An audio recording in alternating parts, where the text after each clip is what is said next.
A medida que se acercaban a la orilla, numerosos grupos de isleños se unieron a los adeptos, que venían a despedirse de sus mentores y protectores, quienes entendían su idioma y siempre habían mostrado amor y preocupación por ellos. En los ojos inteligentes de los animales se reflejaba el reconocimiento y la tristeza de la separación. Dakir y Supramati acariciaron a sus ansiosos amigos y besaron las sedosas cabecitas de los pájaros que se posaron en sus manos, subieron a la barca y ésta los alejó de aquel lugar, donde en sus frentes resplandecía la estrella de los magos, la primera flor de la corona mística de la iniciación superior. Ebramar llevó a sus discípulos a descansar al palacio del Himalaya, donde Supramati había visto por primera vez a su maestro y protector. Ebramar les dijo que debían adaptarse a la vida mundana, acostumbrarse a la ropa que se usa en Europa y aprender el idioma universal, algo así como Volapük o Esperanto adoptado en las relaciones internacionales, es decir, una gran preparación era esencial para ellos antes de unirse a la multitud humana, para no despertar sospechas. La idea de la empresa consternó visiblemente a sus amigos. Desacostumbrados al ajetreo mundano, se sentían tan cómodos en su aislamiento, en medio de la hermosa naturaleza, ejerciendo una actividad mental que los obligaba a olvidarse del tiempo, que la necesidad de salir de aquel tranquilo y lujoso refugio era indiscutiblemente desagradable. Explícanos, maestro, ¿por qué debemos reingresar a la sociedad de la humanidad común? Estábamos tan felices de quedarnos aquí contigo. Francamente, solo pensar en mezclarme con esa multitud ignorante, torpe y lasciva me da asco, se lamentó Supramati, cuando, sentados en la terraza, todos hablaban del viaje que iban a emprender. Es verdad. Ha pasado mucho tiempo desde que volvimos a Europa y muchas cosas deben haber cambiado allí, la moral, las costumbres, estaremos totalmente fuera de lugar, sin saber cómo comportarnos, agregó Dakir. Tú, Dakir, deberías ser más concienzudo, ya que has tenido experiencias similares desde el siglo XV hasta el siglo XIX, y sin embargo, siempre te las has arreglado muy bien. En lugar de darle apoyo a Supramati, el más joven de nosotros, aumenta su desánimo, respondió Ebramar, denotando descontento. Comprended, hijos míos, que el alma inflexible del mago debe saber doblarse y adaptarse a todas las situaciones y, además, no puede volverse totalmente ajena a la humanidad. En el papel que jugaremos en el futuro, la condición principal es que tengamos, en cierta medida, vínculos y contactos con las generaciones que se suceden en la Tierra. ¿Es la ley fundamental de nuestra confraternidad, siempre fielmente cumplida? Nuestros miembros fueron al mundo como simples mortales, se mezclaban con la multitud y velaban por su progreso físico e intelectual. Entonces, este es un compromiso que hay que cumplir y estoy seguro de que lo honrarás tan escrupulosamente como con la isla Yerma, concluyó sonriendo Ebramar. Tiene razón, maestro. Entiendo la necesidad de aparecer de vez en cuando en la sociedad, simplemente es aversivo para mí tener que enfrentar ese ajetreo todos los días, observó Supramati. Dakir, avergonzado por el comentario de Ebramar, bajó la cabeza. ¡Ay, qué día! Cada vez que tengo que recordarle a un mago de la primera iniciación que, antes de comenzar cualquier cosa, debe expulsar la aversión y la duda, dos microbios que socavan cualquier éxito en la empresa desde la raíz. Al notar que Supramati también se sonrojó e inclinó la cabeza, Ebramar dijo con bonomía: vamos, amigos y discípulos míos, ¿por qué afrontar de manera tan trágica la excursión al mundo fugaz de la humanidad terrestre? Analicemos sus aspectos positivos y tomemos, por ejemplo, el lado moral. La aversión que siente se debe, en parte, a su conciencia de su superioridad intelectual sobre la multitud, les repugna enfrentarse a toda suerte de bajezas y locuras humanas. Pero, hijos míos, el conocimiento mismo es una noción relativa. Sé más que tú y, frente a un profano, soy un semidios, sin embargo, no soy nada, soy un átomo ciego y humilde ante un arcángel. Tal comparación con los peldaños superiores de la escalera del conocimiento es un balde de agua fría para nuestro orgullo y presunción. Pero como el hombre fue creado, a veces le gusta estar en primera fila entre los inferiores, aumenta su autoestima. Tienes la impresión de ser importante y estás imbuido de un humilde sentido de la dignidad propia. Tal realización personal también te espera, junto con tu conocimiento y el elixir de la eternidad. También serán considerados semidioses. Podrán realizar milagros y, al mismo tiempo, traer innumerables beneficios, nadie les impedirá convertirse en los bienhechores de la raza humana, cuyos nombres quedarán inscritos en las crónicas populares. Estos nombres podrían incluso ser tan inmortales como tú, si el planeta no hubiera diseñado la insidiosa conspiración de desmoronarse, desapareciendo con su botín en el espacio invisible, junto con los nombres de todos los héroes de los que los terrícolas están orgullosos. Tienes la impresión de ser importante y estás imbuido de un humilde sentido de la dignidad propia. Tal realización personal también te espera, junto con tu conocimiento y el elixir de la eternidad. También serán considerados semidioses. Podrán realizar milagros y, al mismo tiempo, traer innumerables beneficios. Nadie les impedirá convertirse en los bienhechores de la raza humana, cuyos nombres quedarán inscritos en las crónicas populares. Estos nombres podrían incluso ser tan inmortales como tú, si el planeta no hubiera diseñado la insidiosa conspiración de desmoronarse, desapareciendo con su botín en el espacio invisible, junto con los nombres de todos los héroes de los que los terrícolas están orgullosos. Tienes la impresión de ser importante y estás imbuido de un humilde sentido de la dignidad propia. Tal realización personal también te espera, junto con tu conocimiento y el elixir de la eternidad. También serán considerados semidioses. Podrán realizar milagros y, al mismo tiempo, traer innumerables beneficios. Nadie les impedirá convertirse en los bienhechores de la raza humana, cuyos nombres quedarán inscritos en las crónicas populares. Estos nombres podrían incluso ser tan inmortales como tú, si el planeta no hubiera diseñado la insidiosa conspiración de desmoronarse, desapareciendo con su botín en el espacio invisible, junto con los nombres de todos los héroes de los que los terrícolas están orgullosos. Junto con tu conocimiento y el elixir de la eternidad. También serán considerados semidioses. Podrán realizar milagros y, al mismo tiempo, traer innumerables beneficios. Nadie les impedirá convertirse en los bienhechores de la raza humana, cuyos nombres quedarán inscritos en las crónicas populares. Estos nombres podrían incluso ser tan inmortales como tú, si el planeta no hubiera diseñado la insidiosa conspiración de desmoronarse, desapareciendo con su botín en el espacio invisible, junto con los nombres de todos los héroes de los que los terrícolas están orgullosos. Junto con tu conocimiento y el elixir de la eternidad. También serán considerados semidioses. Podrán realizar milagros y, al mismo tiempo, traer innumerables beneficios. Nadie les impedirá convertirse en los bienhechores de la raza humana, cuyos nombres quedarán inscritos en las crónicas populares. Estos nombres podrían incluso ser tan inmortales como tú, si el planeta no hubiera diseñado la insidiosa conspiración de desmoronarse, desapareciendo con su botín en el espacio invisible, junto con los nombres de todos los héroes de los que los terrícolas están orgullosos. Los discípulos, que escuchaban con atención concentrada, se echaron a reír. Vaya. Pintas a propósito un cuadro atractivo con colores sombríos para que nuestra vanidad no crezca demasiado y no nos deslumbre la inmortalidad y la gloria fugaz y frágil. Exclamó Supramati, a lo que volvió la alegría y el buen humor. Eres un desagradecido tratando de distorsionar mis palabras, respondió Ebramar, riendo con buena gana. Aunque tu gloria no sea eterna aquí en la tierra, será más duradera en el otro mundo. Habéis olvidado que tendréis que sobrevivir a nuestra tierra, y en otro planeta, nos convertiremos en los fundadores de una nueva civilización, cuyos nombres serán venerados como Hermes, Brahma, Zaratustra y los demás mentores de la humanidad, que en las tradiciones de los hombres son considerados como reyes divinos, contemporáneos a la Edad de Oro. La broma de Ebramar disipó el estado de angustia de los discípulos. La conversación continuó animada y los jóvenes magos se burlaron de su debut en sociedad y de las aventuras que les esperaban. Últimamente Supramati había notado que la comida servida se volvía cada vez más sustanciosa y sentía que su cuerpo ganaba más peso. Al cuestionar a Ebramar, explicó que era necesario que su organismo se adaptara a las nuevas condiciones, que tuvieran una vida libre en medio de la sociedad sin llamar la atención. No puedes seguir alimentándote de polvo.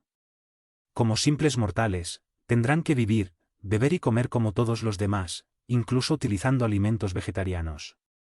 Y cuando regreses, no te preocupes, los limpiaremos muy rápido, dijo Ebramar. Posteriormente, Ebramar les proporcionó libros de reglas gramaticales y un diccionario del idioma internacional en uso, una mezcla de idiomas de todo el mundo, incluido el chino. Acostumbrados a los estudios más complejos y abstractos, los adeptos no tuvieron dificultad en aprender el nuevo lenguaje que les parecía, francamente, cacofático y vulgar. ¡Qué lengua tan salvaje!, opinó Supramati. Se decidió que irían al palacio en las afueras de Benarés, la antigua casa de Nurbadi. Allí debían ser recibidos por un joven ilustrado, de grado inferior, que sería el guía y que luego los dejaría en el lugar de destino. También realizaría las funciones de secretario, cumpliendo tareas que un simple mortal no sería capaz de comprender.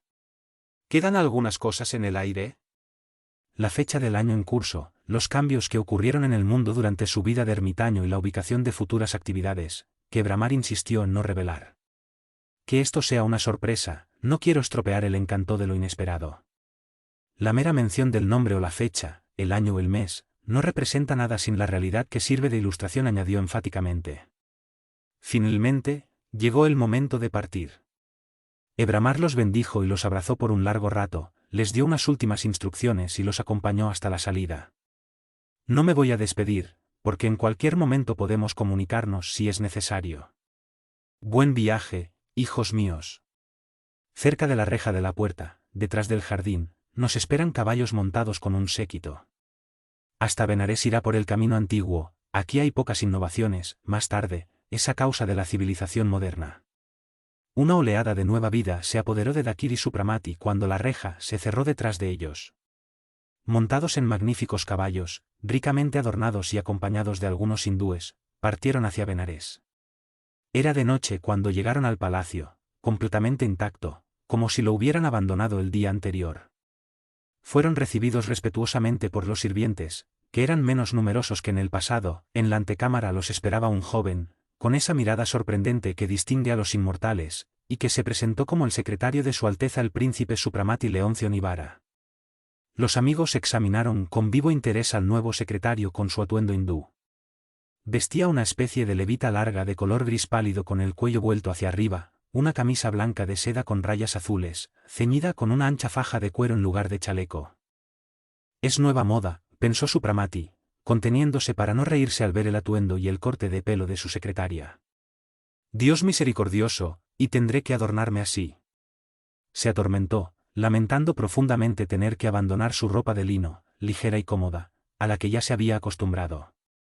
Después de una cena lujosa que no habían disfrutado durante mucho tiempo, la secretaria los invitó a ir al baño para cambiarse de ropa. Nivara sugirió que se bañaran en la habitación de al lado, donde había 2 bañeras llenas de agua rosada muy aromática. Luego la secretaria les ayudó a vestirse.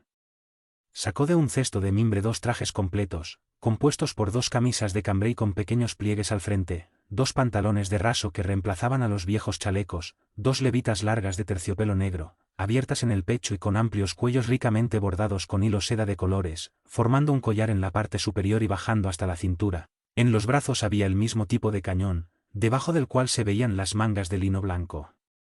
Debajo de su camisa, Supramati colgó su estrella de mago en una cinta azul, brillaba como un pequeño sol brillante y Supramati lo escondió detrás del marco. Sobre el cuello de la camisa reversible, el atuendo le sentaba bien, había sido hecho con mucho gusto y simple refinamiento, pero el peinado no le gustaba. Nivara cortó su cabello corto en la nuca y solo en la parte superior y los costados dejó gruesos mechones que caían libremente sobre su frente. Dakir también estaba listo, acercándose a su amigo, le dio un golpecito en el hombro. Bueno, basta de contemplaciones. Está bonito, no te preocupes, no te faltarán logros. Nadie sabrá que eres un viejo bromista, se burló. Supramati se volvió y examinó a Dakir. Tú también te ves muy bien, el corte de jirafa te queda mejor a ti que a mí. Mirándote, nadie dirá que tienes 400 años más que yo, respondió Supramati, estallando en carcajadas. En cuanto a los logros, creo que tendrás más éxito, o un hombre casado serio. Vaya. ¿Tienes miedo de Nara y envidias mi libertad? Por lo menos me libraré del escándalo, quiero verte, saldré a buscar a la señorita Pierrette, se burló Dakir. La llegada de la secretaria interrumpió la conversación. Tu carruaje está listo, dijo. Del equipaje, ¿tomarás solo estos 2 baúles?, preguntó, señalando las enormes cajas de madera de sándalo con esquinas plateadas. Sí, respondió Supramati. Los amigos se echaron capas negras con forro de seda sobre los hombros, se pusieron sombreros de fieltro de ala ancha, cogieron guantes amarillos de cabritilla de la mesa y siguieron a la secretaria por las escaleras de caracol hasta la plataforma de una torre alta, cuyo techo plano estaba flanqueado por un pasamanos. Los Supramati curiosos miraron a su alrededor, aparentemente no iban a tomar un tren. De repente vio en el aire una enorme estrella que se acercaba a una velocidad vertiginosa. Espero que no nos vayamos, estrella, aseguró, riéndose. Precisamente. Es su avión, respondió la secretaria sonriendo. Un minuto después, una caja alargada en forma de cigarro, con 2 grandes ventanas redondas iluminadas al final, se detuvo a la altura de la plataforma.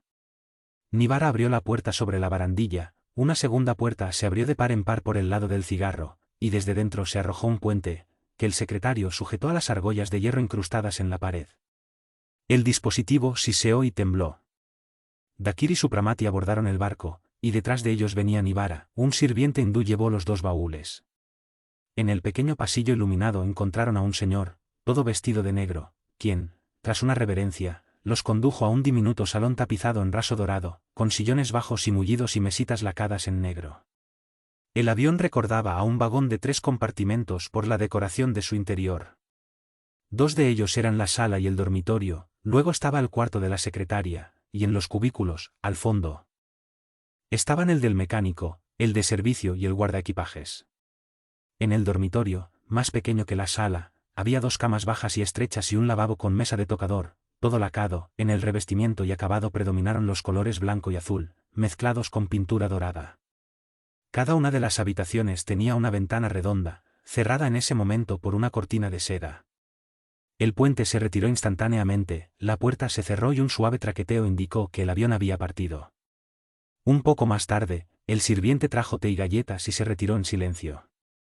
Nivara no volvió a aparecer. Después de hablar un rato, Dakir sugirió que durmieran. Es tarde y me siento cansado. Nos llevan a nuestro destino, y si es necesario, nos despertarán. La curiosidad, la impaciencia y la tensión nerviosa les impidieron dormir por mucho tiempo, y en cuanto amaneció, salieron al salón. Supramati levantó la cortina. Muy por debajo de ellos estaba la tierra, de vez en cuando se veían algunos edificios y cuerpos de agua, pero la velocidad del vuelo les impedía ver los detalles. Fue entonces cuando se dio cuenta de que el carruaje aéreo tenía muchas escoltas, masas negras de aviones de todos los tamaños aparecieron en el aire en todas direcciones. Supramati se aburrió de mirar y se sentó. Nivara apareció pronto, seguida por el sirviente con el desayuno. Cansados, los amigos examinaron en detalle el mecanismo de la nave espacial. En general, les gustó el nuevo método de locomoción, la comodidad era completa, mientras que el viaje era más rápido y menos agotador que en tren. Llegó el día y el sol brillaba tanto que tuvieron que bajar las cortinas. Bien. ¿Estamos lejos de nuestro destino? Por cierto, ¿nos vamos a París?, preguntó Supramati, estirándose en su sillón. Oh no. París no existe desde hace mucho tiempo, fue destruida por un incendio. Supramati palideció. Qué enorme debió ser el fuego para aniquilar una ciudad tan grande. ¿Probablemente solo quemó una parte? Quemó todo, hasta los fundamentos. Fue una catástrofe total.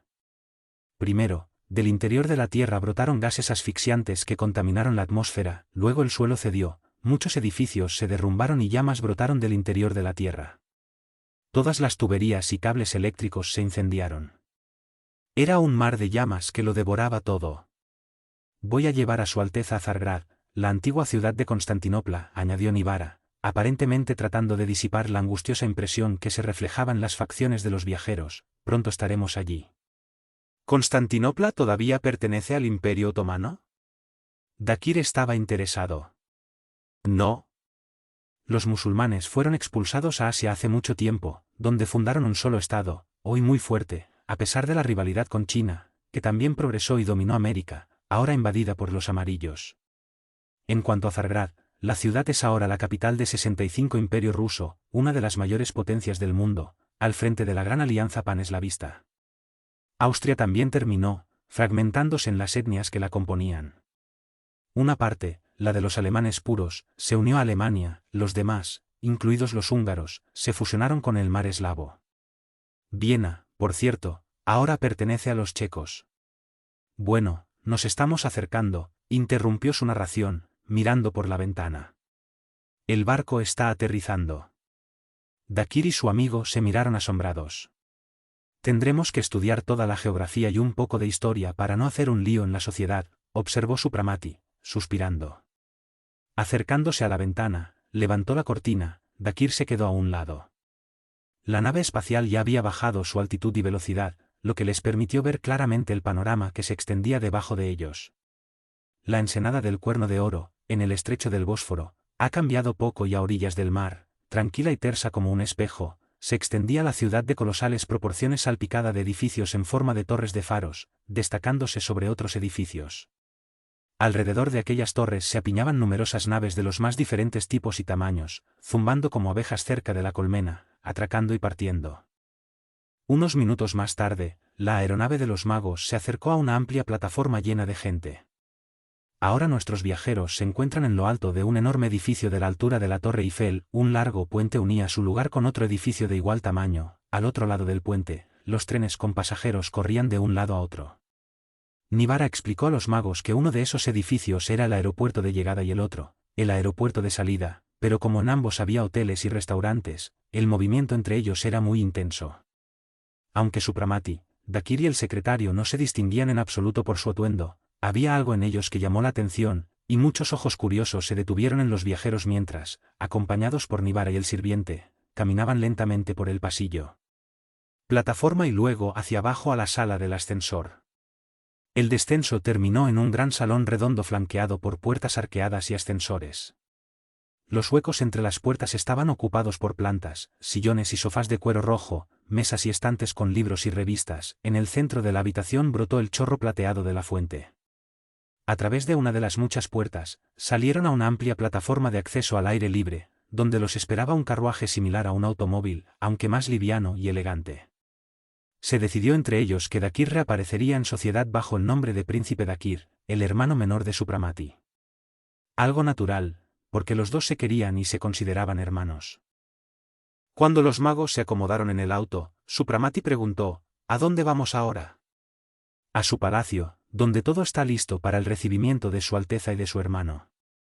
Ordené que no tomáramos la ruta directa, sino que atravesáramos la ciudad para que pudieran verla, agregó Nibara. A baja velocidad, aparentemente a propósito, el coche empezó a circular por las calles arboladas, llenas de jardines con fuentes y maceteros. En general había mucho verde. El aspecto exterior de las casas había cambiado poco, solo las fachadas, extrañamente pintadas en un estilo nuevo, le parecieron a Supramati pasadas de moda y pretenciosas. El auto entró debajo de un cofre tallado en bronce con la inscripción Galerías Comerciales, y se encontró en un hermoso jardín. Bajo las avenidas sombreadas había kioscos de música, kioscos y galerías comerciales. Allí se reunieron las obras más diversas y valiosas de todos los países del mundo. Cientos de autos se movían en todas direcciones. En los carriles para peatones se instalaron numerosos bancos ocupados por visitantes. Nueva Constantinopla se convirtió, sin duda, en una ciudad magnífica. Ya no se veían las antiguas manzanas de estilo oriental, las calles estrechas, las ferias, con esa población sorprendentemente típica. Consultada al respecto, Nibara reveló que en las afueras de la ciudad aún existía una típica manzana oriental. También queda una parte de las murallas bizantinas, conservada y mantenida como curiosidad histórica. El vivo interés que suscitaba la vista de la ciudad, hirviente de vida, a la que Dakir y Supramati estaban completamente desacostumbrados, los absorbió tanto que no sabían hacia dónde mirar y sus impresiones estaban revueltas. Sin embargo, algunas personas en la multitud nos sorprendieron en el camino. Supramati no pudo contenerse y exclamó: «Mira a Dakir, a esos tres». Tal vez estoy viendo mal, pero ¿está permitida esa desvergüenza en lugares públicos? En ese preciso momento estaban cruzando la calle y unos peatones se detuvieron cediendo el paso al coche. La atención de Supramati se centró en dos mujeres y un hombre vestidos, o mejor dicho, desvestidos, de una forma totalmente desvergonzada en opinión de personas aún sumidas en viejos conceptos de decencia. Las mujeres vestían una especie de camisa de gasa hasta el tobillo, pero tan transparente que se veía el cuerpo en cada detalle. Del cinturón de seda de colores, del lado derecho, colgaba un gran bolso de encaje. Los pies estaban cubiertos con sandalias de cuero dorado con anillos en los dedos. En sus manos había guantes de cuero hasta el codo, el sombrero de paja toquilla sobre un peinado alto y el paraguas completaban el atuendo. El atuendo del hombre no era menos modesto. La camisa de las mangas cortas eran del mismo tejido transparente, ceñidas con una banda de cuero, de las que colgaban a ambos lados los mismos bolsos grandes de cuero. Alrededor de su cuello colgaba una cadena de oro con un reloj y una libreta. Sobre su cabeza usaba un sombrero de ala ancha como el de Supramati. Sosteniendo un maletín bajo sus axilas, fumaba y charlaba animadamente con las mujeres que aparentemente conocía bien. ¡Qué indecencia! ¿Son locos o maníacos? ¿Y cómo permiten que aparezcan así en las calles, lastimando las costumbres de la sociedad? Preguntó un Supramati furioso. He visto a estos tipos en el aeropuerto y dentro de las galerías comerciales, estaba extremadamente conmocionado, observó Dakir. El joven secretario lanzó una mirada indiferente a los peatones y aparentemente no prestó atención a su apariencia. Son de la sociedad, belleza y naturaleza. Según sus concepciones, el cuerpo humano, la última creación de la naturaleza, no puede ser indecente y solo la hipocresía y la falsa moral tratan de encubrirlo. Si se permite mostrar las manos, la cara, el cuello, etc., dicen, entonces es ridículo ocultar el resto, tan hermoso, perfecto y útil. La desnudez, como la belleza, es sagrada, según sus concepciones, y como actualmente hay una libertad de pensamiento, se les deja solos y nadie les hace el menor caso. Y hay muchos devotos de la desnudez sagrada. Bueno, ¿y en invierno también andan desnudos por las calles? Preguntó Dakir irónicamente. Son numerosos, especialmente en Francia y España, por lo general se puede encontrar en todas partes. En el siglo XX se hicieron los primeros intentos de incluir el derecho a la desnudez en el Código Civil. Al principio hubo mucha resistencia, que poco a poco fue desapareciendo, y como los partisanos se mantuvieron firmes en sus convicciones, conquistaron este estatus. Primero aparecían desnudos en el teatro y en el cine, luego comenzaron a formar círculos especiales. Cuando llegó el momento de la libertad total, comenzaron a caminar en lugares públicos. A estas alturas todo el mundo se ha acostumbrado a ellos, y en los días fríos se visten con normalidad y, además, se mantienen fieles a sus ideales. Hermosos ideales, gruñó Suramati. Mientras tanto, un miembro de la sociedad, belleza y naturaleza, cruzaba la calle. Suramati volvió la cara con disgusto. Ahora caminaban por una calle arbolada a lo largo de un pueblo en el estrecho del Bósforo. El carruaje entró en el patio de baldosas de mármol y se detuvo junto a la entrada con columnas. Dos sirvientes se apresuraron a ayudar al posadero a bajar, y en la antecámara se reunieron todos los sirvientes para saludarlos. El administrador, con aire de majestad, se dirigió a ellos con saludos y los condujo a las habitaciones interiores que ocupaban el primer piso. Soltando al sirviente y anunciando su deseo de descansar solo hasta el almuerzo, Supramati examinó sus nuevos alojamientos personales, el dormitorio, el estudio, la biblioteca, el comedor y la sala. Todo estaba decorado con lujo imperial, lo que más le agradaba era el dormitorio. Las paredes estaban revestidas de marfil tallado sobre una base de esmalte color cereza, la cama, los muebles y el retrete, todo, si no era de marfil, parecía ser de un material que se le parecía. La ropa de cama y las cortinas eran de seda y carmesí. Pero todo ese mobiliario dejó de interesarle cuando vio un montón de revistas y periódicos sobre la mesa del estudio. Con impaciencia, tomó el primer periódico, lo abrió y buscó la fecha. Anunciaba 14 de julio de 2307. El periódico tembló en su mano y sus rodillas se nublaron. Superado por una repentina debilidad, se hundió en el sillón junto a la mesa y se agarró la cabeza con las manos. Habían pasado 3 siglos y él ni siquiera se había dado cuenta. Su corazón se encogió con un sentimiento, una vez extraño, de desesperación, miedo y conciencia de soledad. Pero la debilidad fue fugaz. La poderosa voluntad del mago se apoderó de ella y la devolvió a su serenidad habitual. ¿Qué es el tiempo? Un gigante escurridizo, solo advertido por la efímera humanidad terrestre que intenta determinarlo, mientras su labor intelectual le ha hecho olvidarse de él. ¿Y qué importaba, al final, que 2 o 3 generaciones se sucedieran dejando el escenario de la vida durante su ausencia? Todos eran raros de la misma manera. Suramati suspiró profundamente, se pasó una mano por la cara como si tratara de ahuyentar los pensamientos aburridos y se enderezó. Volvió a tomar el periódico, y en ese momento su mirada se detuvo en su mano blanca y delgada con piel satinada, la mano de un hombre de menos de 30 años. Abriendo el periódico, titulado La Verdad, comenzó a leer. Antes de cualquier contacto con la gente, debe situarse. Escanear los periódicos que trataban esencialmente de hechos cotidianos. Suramati encontró una enciclopedia en la biblioteca y comenzó a hojearla. Inmediatamente quiso estudiar las condiciones económicas de la vida actual y tratar de entender el sistema monetario. Además, necesitaba saber qué bienes tenía todavía en Europa y consultar las cuentas con los administradores. Todavía estaba absorto en el estudio de las monedas cuando lo llamaron para almorzar. Dakir ya estaba en el comedor y presentó a su secretario privado. El almuerzo, aunque vegetariano, fue excelente. Se discutieron las comodidades en la mesa, y después del almuerzo, los secretarios se retiraron modestamente, mientras los amigos se dirigían al alojamiento de Supramati.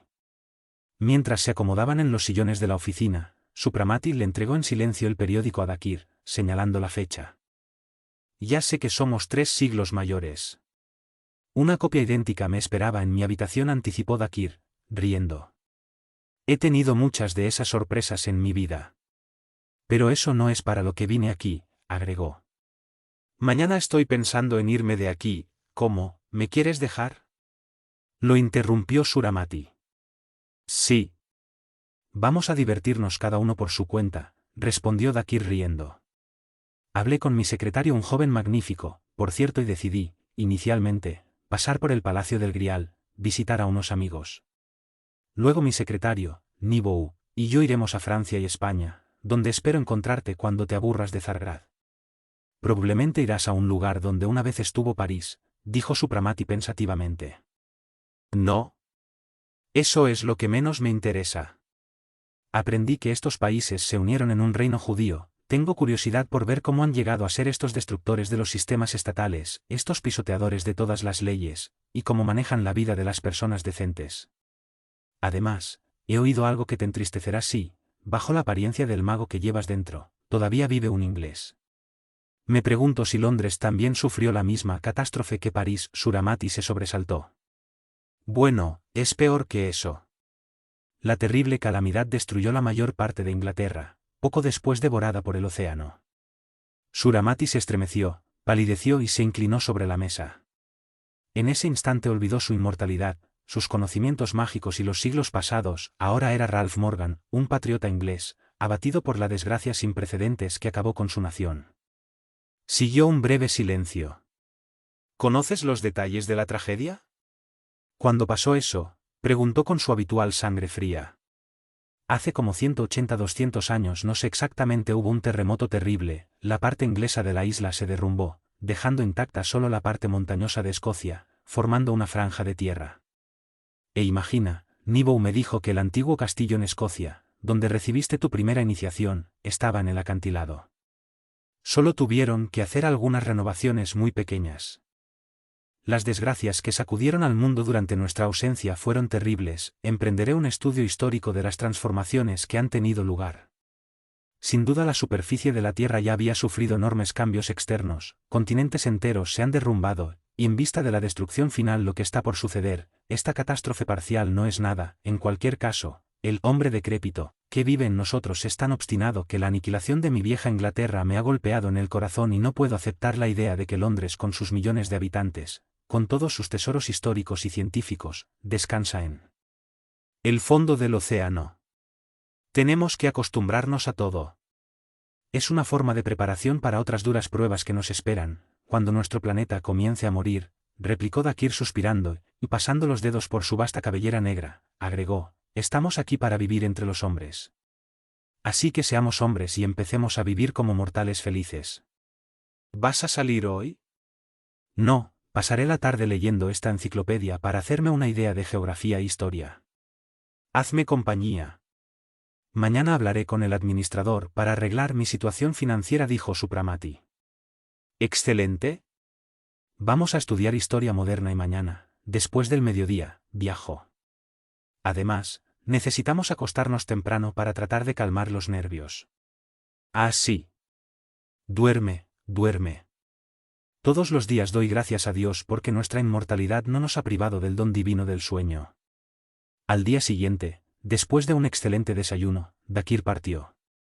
Así como en aquella frugal comida del almuerzo de la noche anterior, los magos quedaron embelesados por los magníficos acordes de la música instrumental y cantada, tocados, según Nibara, por una especie de tocadiscos perfeccionado al máximo. Después de la partida de su amigo, Supramati se sintió aún más solo.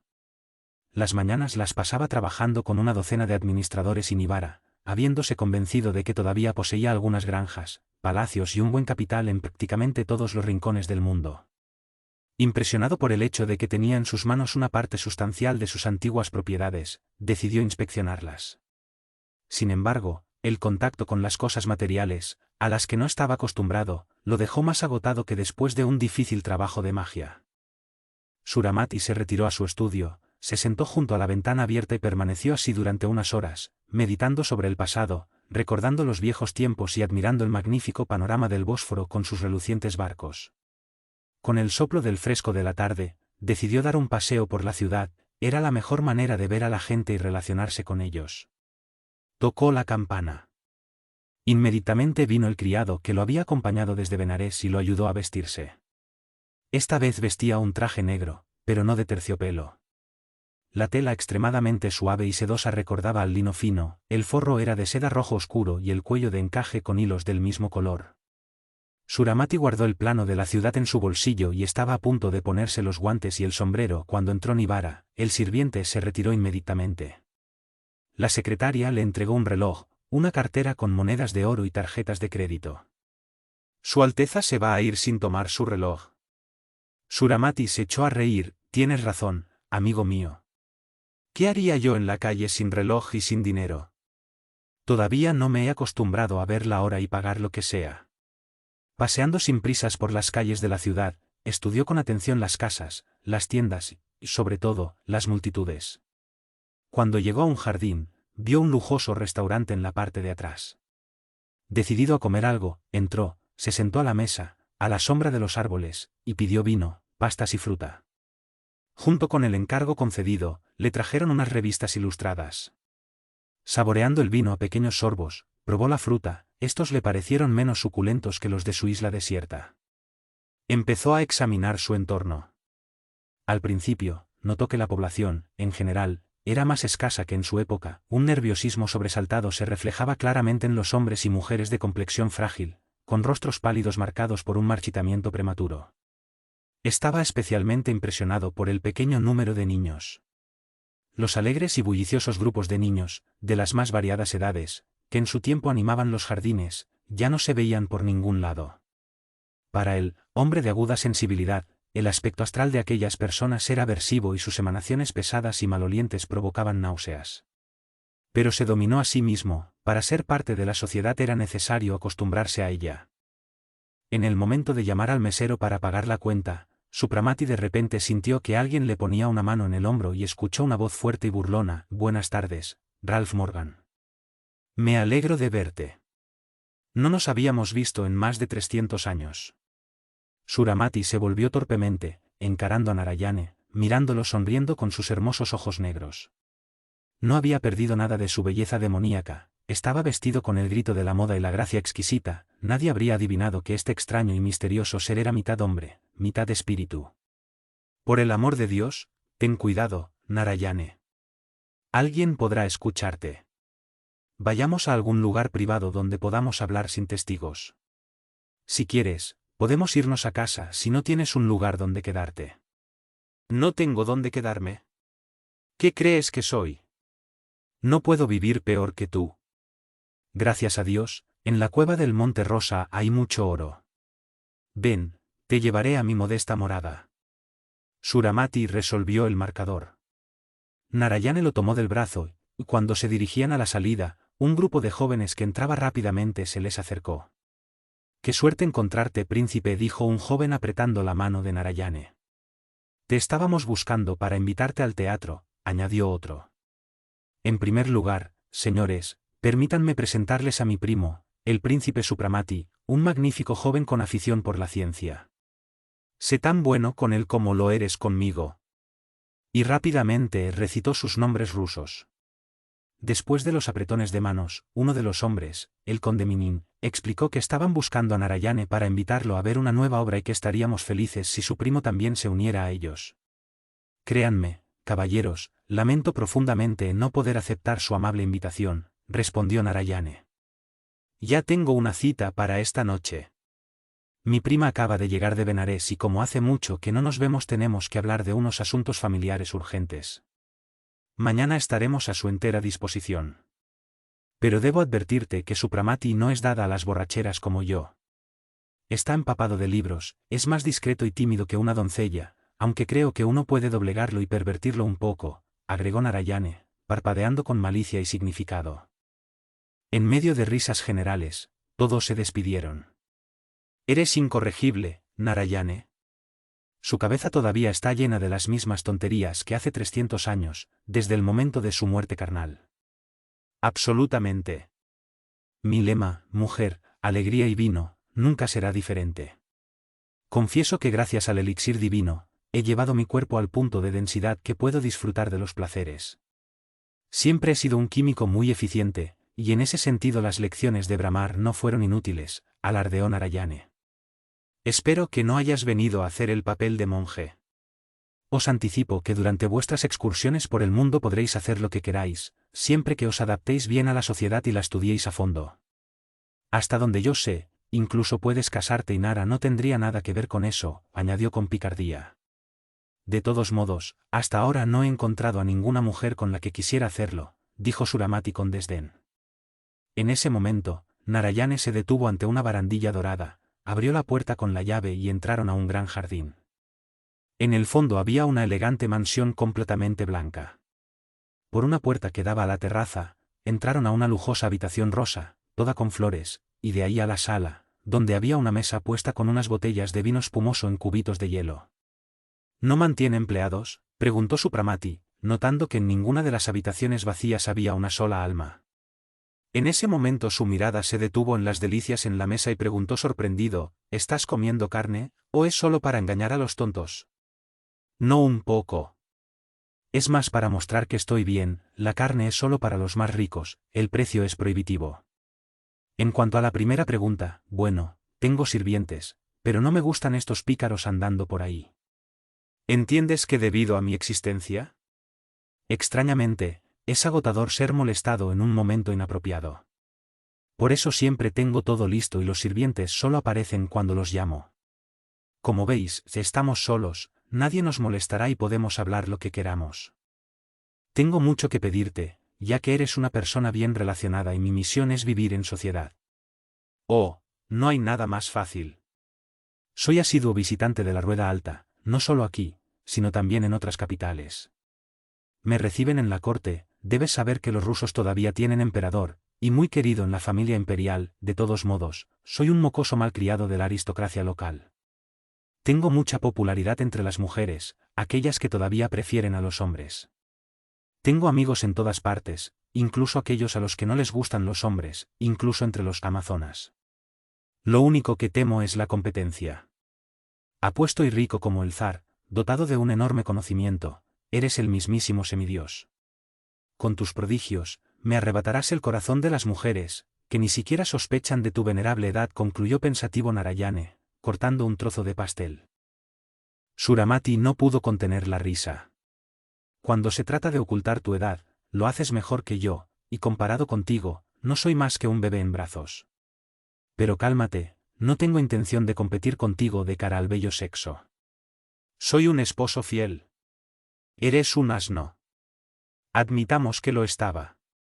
Pero honestamente, podría ir de fiesta y divertirme como un hombre común después de todo lo que sé. Finalmente, ¿tendríamos este derecho? Nos entregamos los iniciados a torpes diversiones, mientras se avecinan terribles catástrofes y tantas desgracias y sufrimientos están por caer sobre la humanidad. Fuimos llamados a hacer el bien, a usar nuestros conocimientos para aliviar la desgracia de los demás, a brindarles nuestro apoyo, y no a divertirnos y pensar en tonterías, dijo Supramati. Narayane se inclinó sobre la mesa y apartó el plato con el pastel. Estoy de acuerdo. Nuestro planeta no aguanta más y sus amistosos habitantes compiten para acabar con él. La temperatura de la Tierra está cayendo, donde había calor abrasador, ya se contentan con 20°C, y muchas regiones se han convertido en desiertos, los desastres geológicos aumentan y se vuelven cada vez más terribles. Por ahora aquí tenemos un oasis de exuberante y rica vegetación, pero, en general, se ha empobrecido, lo cual verás por ti mismo. Te dije que la carne es solo para los ricos. Esto se debió principalmente al hecho de que varias epidemias habían diezmado el ganado, y las causas que la ciencia, observó con una risita, no pudieron establecer. En resumen, el ganado se encoge a proporciones colosales. Algunas especies, numerosas en nuestro tiempo, están extintas. Ballenas, focas, nutrias, elefantes, bisontes, ciervos, etc. La supervivencia de algunas aves solo se ha logrado en criaderos especiales y zoológicos. Es imposible enumerar todo lo que se extinguió o desapareció de los reinos acuático y terrestre. Sí, sí. Nuestra tierra se está organizando para la muerte. Esto me amarga. Me gusta esta anciana, aunque no he tenido la suerte de presenciar su formación y ayudar a su civilización. Tengo muchos recuerdos bonitos y agradables de ella, pero, aunque no tuve la suerte de presenciar su formación y ayudar en su civilización. Tengo muchos recuerdos bonitos y agradables de ella, pero, aunque no tuve la suerte de presenciar su formación y ayudar en su civilización. Tengo muchos recuerdos bonitos y agradables de ella, pero... Se pasó una mano por la cara como para ahuyentar los pensamientos tristes. Pues de nada sirve llorar. Sobreviviremos al planeta y me llevarás contigo. Allí seré muy útil para aumentar la población de la nueva Tierra y contagiar el gusto por la belleza. Pero primero, disfrutemos el presente. Viva la vida y la sustancia primigenia. Volvió a acercarse al plato con la empanada, llenó 2 copas de vino y tomó la salud de Supramati, medio en serio, medio en broma, también le quitó la salud al otro. Y ahora, Narayane, déjate de payasadas y bromas. Me interesa principalmente la religión. ¿Cuál es el credo dominante? Sé que existe el cristianismo, ya que he visto muchas iglesias aquí en Zargrad. Sí, el cristianismo todavía sobrevive en Rusia y ahora todos los pueblos eslavos lo profesan, respondió Narayane. La necesidad de cohesión política llevó a la unidad religiosa. En esta inmensa masa popular, que es la Alianza Paneslavista, todavía hay numerosas iglesias, lugares sagrados, monasterios, etc. También se conservaron la mayoría de los ritos y sacramentos. En cuanto al cristianismo católico, cuyo declive comenzó en el siglo XX, perdió su fuerza por la indiferencia de sus seguidores y las contradicciones de sus disidentes. Hace más de 50 años se extinguió el papado y el Vaticano es ahora un museo. Incluso en los antiguos países católicos, los templos más bellos e históricamente importantes fueron convertidos en museos, y ya no existe lo que se llamaba un culto religioso. Alemania, que se volvió totalmente racionalista, y como resultado, incrédula, suprimió a Dios. Hay muchas sectas, por cierto, son numerosas en Rusia con sus templos ocultos, donde se invocan espíritus, pero por supuesto no de primera. Los judíos, desde el momento en que constituyeron su propio Estado, dirigidos por la antigua secta de los francmasones franceses, prescindieron de su vellocino.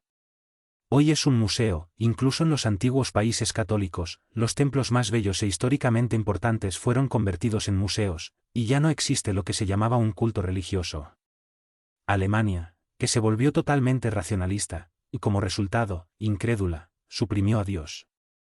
Hay muchas sectas, por cierto, son numerosas en Rusia con sus templos ocultos, donde se invocan espíritus, pero claro, no de primera. Los judíos, desde el momento en que constituyeron su propio Estado, dirigidos por la antigua secta de los francmasones franceses, prescindieron de su vellocino. Hoy es un museo, incluso en los antiguos países católicos, los templos más bellos e históricamente importantes fueron convertidos en museos, y ya no existe lo que se llamaba un culto religioso. Alemania, que se volvió totalmente racionalista, y como resultado, incrédula, suprimió a Dios. Hay muchas sectas, por cierto, son numerosas en Rusia con sus templos ocultos, donde se invocan espíritus, pero por supuesto no de primera. Los judíos, desde el momento en que constituyeron su propio Estado, dirigidos por la antigua secta de los francmasones franceses, prescindieron de su vellocino. Como consecuencia de esta incredulidad, suprimió a Dios.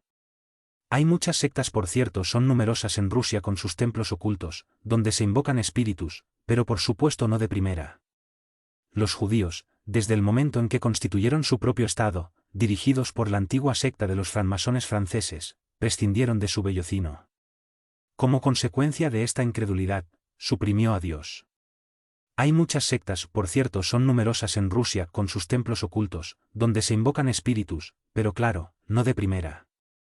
Los judíos, desde el momento en que constituyeron su propio Estado, dirigidos por la antigua secta de los francmasones franceses, prescindieron de su vellocino, YHWH y restableció el culto de Bafonete, al que veneraban los tamilieros, por lo tanto, adoran abiertamente a la cabra satánica y realizan ritos populares magníficos, que una vez constituyeron una muerte segura en la hoguera para los pobres caballeros del templo. ¿Entonces es eso? Como ves, todo ha cambiado. Los asiáticos son más firmes en sus convicciones. La República de China continúa venerando a Confucio y Buda, Y el mundo musulmán hasta el día de hoy exclama, grande es Alá y su profeta Mahoma. En cuanto a la religión, creo que estos son los aspectos principales. Solo debo agregar que, a pesar de la existencia de fanáticos, la indiferencia religiosa se está extendiendo cada vez más. Gracias. Ya tengo una idea general, no es difícil completar los detalles. Ahora, si es posible, háblame de la moral en el contexto cotidiano. Narayane sonrió y se rascó la parte posterior de la oreja. Moral. Ella nunca ha sido fuerte en nuestra tierra, que yo sepa, desde la época del Gran Macedonio. Qué cojea en su tiempo eso lo sabes, pero ahora, con la evolución, los conceptos han cambiado. Por ejemplo, el matrimonio. En Rusia sigue siendo un sacramento, bendecido por la Iglesia, aunque el ritual religioso en sí no es obligatorio. Se permite el divorcio, siempre que hayan transcurrido 10 años de matrimonio, en vista de la gran cantidad de abusos. Además, la Iglesia y la sociedad han hecho una concesión a la tendencia de la modernidad. Así, el adulterio, como solían decir, es tolerable y nadie es juzgado por esta falta, y, siempre que se practique dentro de las normas, todo se hace a la intemperie y se legaliza en notaría. Por ejemplo, si un hombre casado quiere tener un amante, informa a su esposa legal de su intención y firma un contrato de 10 meses con su nueva amante, obligándose a sí mismo a depositar una suma suficiente para garantizar el sustento de su madre y sus hijos. En caso de que su relación con el otro tenga una secuencia. Si el mismo amante, por descuido, firma otro contrato dentro del plazo de 10 meses, el primero quedará sin efecto y todos los gastos y pérdidas correrán a cargo del segundo cónyuge. Del mismo modo, una mujer casada no puede tener amante sin antes obtener de su marido 10 meses de vacaciones conyugales, tiempo durante el cual renuncia a sus derechos sobre ella. El hijo nacido en estas condiciones toma el apellido de la madre, quien, junto con su nueva pareja, deposita un capital para su subsistencia y educación. El hijo espurio es educado dentro de la familia, con consentimiento expreso del marido. La mujer tiene derecho a visitar a su amante durante las vacaciones, pero el amante tiene prohibido ir a la casa donde vive con su marido. El primero perderá su validez y todos los gastos y pérdidas correrán a cargo del segundo socio. Del mismo modo, una mujer casada no puede tener amante sin antes obtener de su marido 10 meses de vacaciones conyugales, tiempo durante el cual renuncia a sus derechos sobre ella.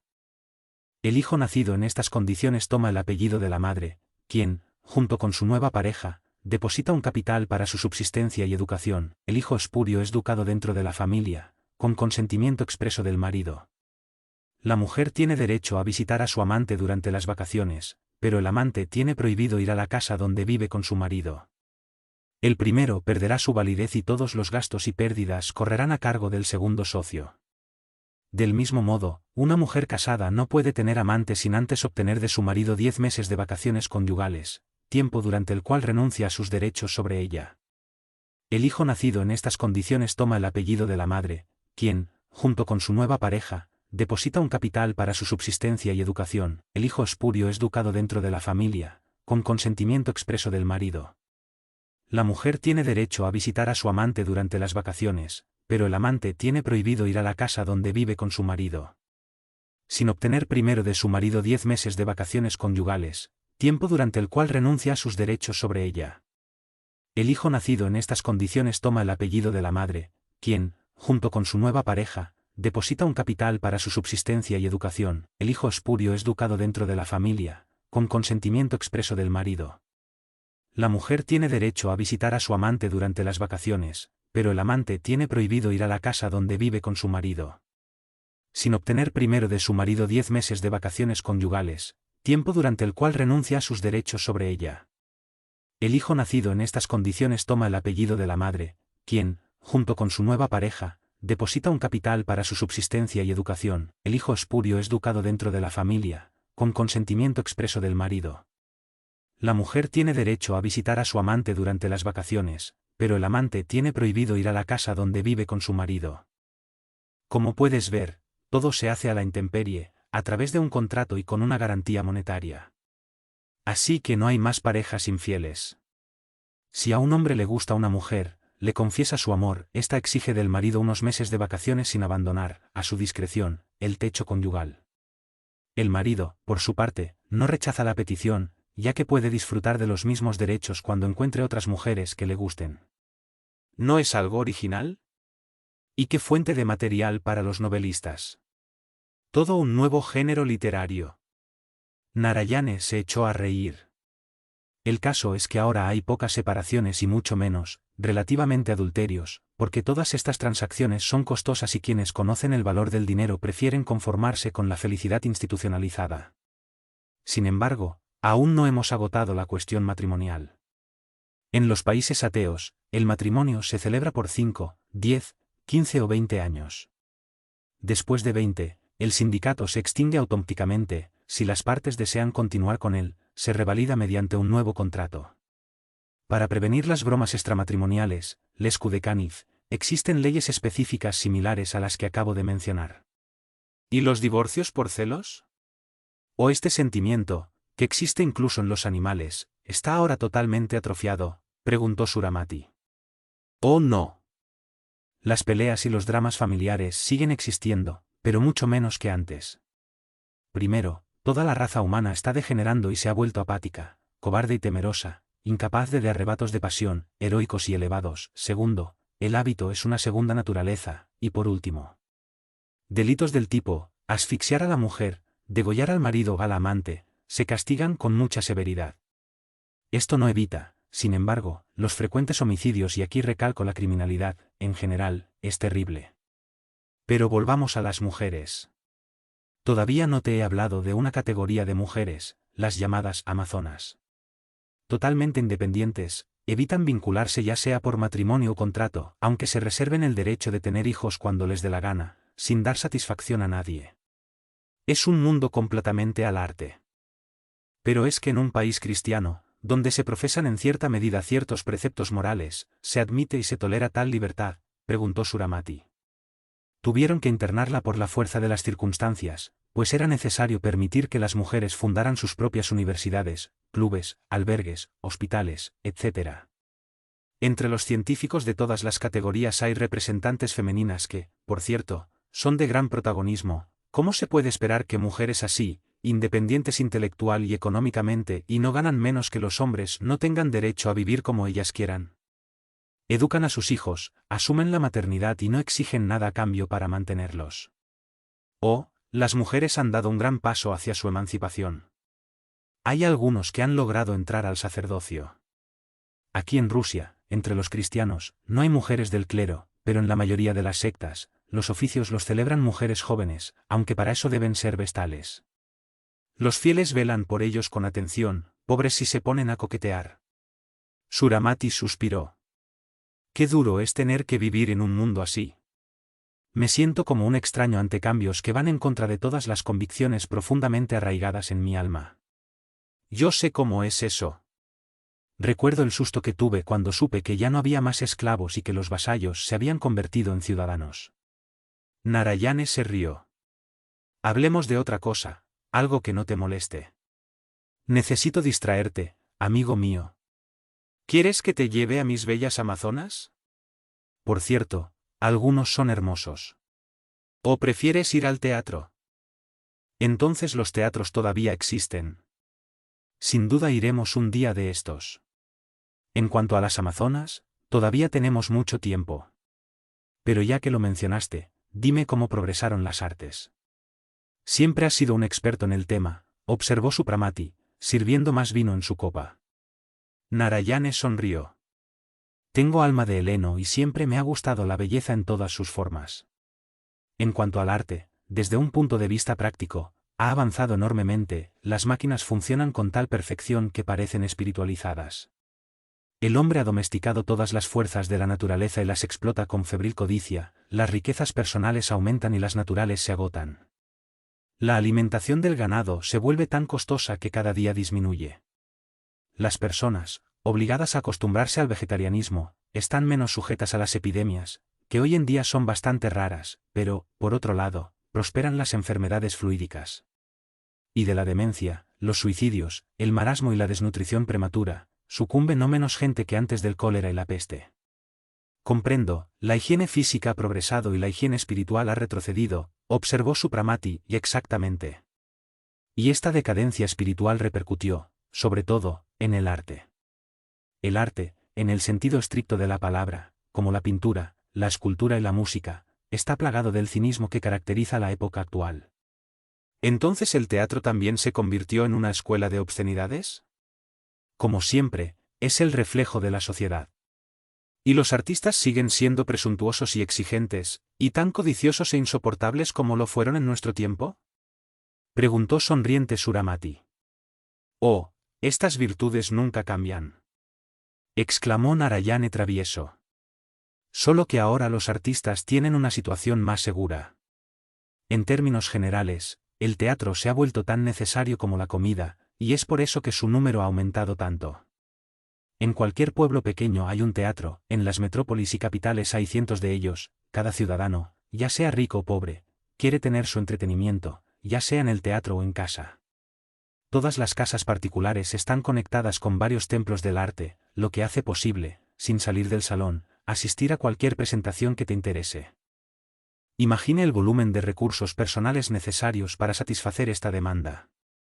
Por eso, existen muchas escuelas de teatro, verdaderas universidades, en cuanto a número de alumnos y diversidad de cursos. Del mismo modo, existe un gran número de asilos para artistas que, por vejez o enfermedad, ya no pueden trabajar. Estas magníficas y lujosas instituciones brindan a sus albergados, hasta el final de sus vidas, todos los placeres y comodidades a los que se han acostumbrado. En otras palabras, esta es una corporación archimillonaria que se entrega a un lujo increíble. Por ejemplo, aquí en Zargrad, los artistas destacados han abierto una sociedad para la construcción de un palacio propio, donde cada uno tendrá lujosas habitaciones individuales, habrá salas comunes para reuniones, salas de recepción, bibliotecas y 12 anfiteatros, con escenarios especialmente diseñados para ensayos. Como ves, se valora mucho la comodidad. En cuanto a la administración, está íntegramente en manos del Estado, constituyendo un ministerio aparte. A los nombramientos para puestos de liderazgo se basan en los criterios de talento y reputación que un artista en particular ha logrado ganar o ganar del público. Los salarios son muy altos. En términos generales, veo que la corporación de artistas ha logrado mucho en términos de recursos materiales, privilegios y posición social, observó Supramati sonriendo. Lástima que el fin del mundo esté cerca y que ni ellos, ni la pobre humanidad sospechen, añadió en tono más serio. Ahí es donde te equivocas. La intuición sugiere a las personas que algo nefasto está por suceder. Los profetas que predicen el fin del planeta están por todas partes, simplemente no se entienden entre sí sobre el tipo de catástrofe. Algunos corren el riesgo de que seamos aniquilados por un cometa, otros, que moriremos congelados, terceros dicen que las erupciones volcánicas implosionarán la Tierra. En resumen, se prevén las más diversas formas de muerte, pero la opinión predominante es que habrá un nuevo diluvio barriendo la Tierra, sin embargo, sin destruirla por completo. Conscientes de estas predicciones, los empresarios ingenuos diseñan edificios que se supone que resistirán la inundación. Yo, sin embargo, estoy más a favor de la construcción de un arca como la de Noé, que podrá ser mostrada en la próxima exposición, concluyó Narayán entre risas. Suramati tampoco pudo contener la risa.